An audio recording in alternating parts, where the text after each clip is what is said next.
Hey everyone, welcome to Make Room. This video on game making is a behind-the-scenes look at the Instructor game we're building for the April 2020 challenge. Today I'm talking about prototyping a player avatar.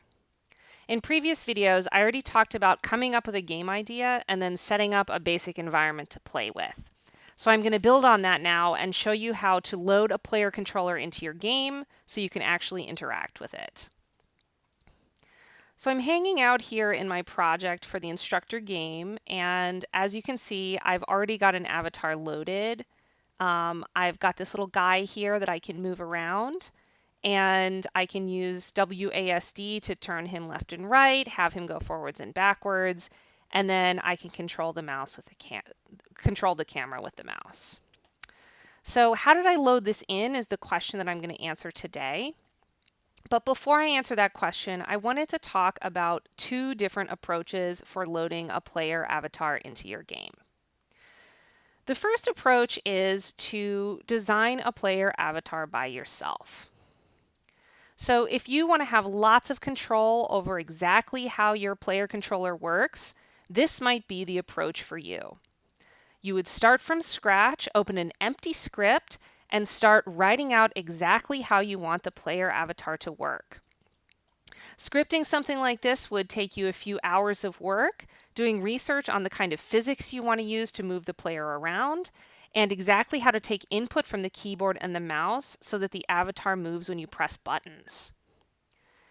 It's a great approach if you want to learn how to code, and it's also a great way to learn more about how Unity's physics engine works. However, if you're functioning in a tightly bound game jam type situation where you only have a weekend, a week, or a month to complete a game, I can recommend taking the other approach to making a player avatar, which is using one you already have. So there are a number of player avatars that you can download from the internet for free. Some of them come with the Unity standard assets and work right out of the box, such as Unity's first and third person character controllers. And there are also a number of vehicles that come with the standard assets if you wanted to make a game that involved racing cars or driving a jet. These can be a great approach if you don't want to worry about coding and physics and you just want to get to the gameplay. And it's an approach like this that I used to load this avatar into the Instructor game here that I'm working on with Dan. So the way I did this is I started with a set of code and 3D mesh player avatar assets that I already had. And if you've been following along, you're probably familiar with our third person cat avatar. I'll show you that here. Here's our cat.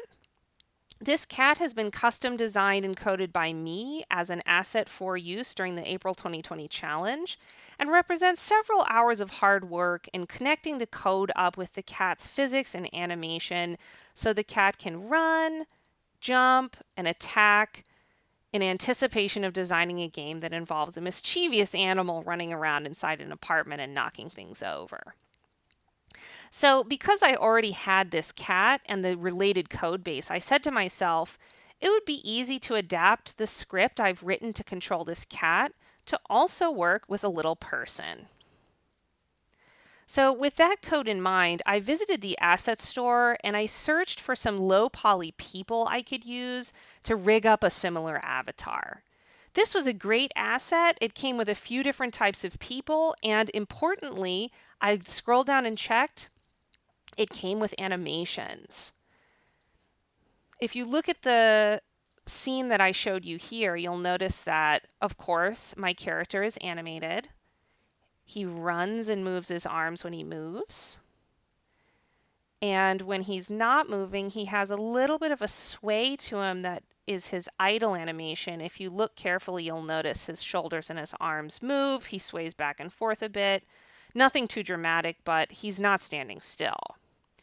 And that was the things that I needed to rig that code up to a little guy and have him move around. So I downloaded that asset pack and loaded it into my project. Here's my Toony Tiny people. I enrolled the prefabs folder and went to check out who I had to work with. I chose one of the more nondescript looking people, this guy, because he's not holding a weapon, he's not a policeman, and he's not a zombie. I thought that's going to look most like an avatar for this prototype. And then I looked to see if there were animations. Here's the animations folder. Mail is right here. All of his animations were nicely provided and rolled out for me. And if I click on him, I can actually check out some of those animations here. I've got idle and I've got run loaded in. There he is idling. He hops over there because the animation relocates his coordinates. And then here's him running deep in the water. Very nice. So what I had to do is attach the controller script right to my avatar. It's attached here, character controller, visible in the inspector on the right. You can see it just above my head here. And then I had to make sure his animations worked along with the input and the way the script functions. So it didn't work out of the box, but it took me about an hour to wire up his code to his animations. And I eliminated some of the functions the cat has. So in this game, my character can't jump. And that's actually convenient because, as it turns out, these animations don't come with a jump. He can run and walk, and there's some shooting and melee combat, but there's no jumping animation, so if I wanted one, I'd have to make it myself. When I was hooking up the animations, I had to head to the animator window in Unity. Now, I'm not going to go into the details of what this does or how it works on this video, but what I'll say here is it's the place where you set up when animations should play. In this animator controller, I set up two different kinds of animations. One is him idling, which is represented here by this idle A rectangle, and the other one is him running. When I set this animator controller up, what I told it to do was, based on the code in his character controller, if he's moving, I play the running animation, and if he's standing still, I play the idle animation. Since my new character's idle and running animations are obviously different from the ones that came with the cat, it was important that I set this up from scratch here. Luckily, though, I didn't have to do any coding to determine how much he accelerates, how fast he turns when I press D or A, and I also didn't have to do any coding to get the camera to follow along nicely behind him. Really a great hybrid approach between designing your own avatar and just using one that was custom built, and it's the approach I used for this game. So, what approach did you guys use? Tell us in the comments below and let us know what your biggest struggle is with loading in a player avatar. That's all I'm going to talk about for now. This is Natalie signing off for Eline Media's Make Room.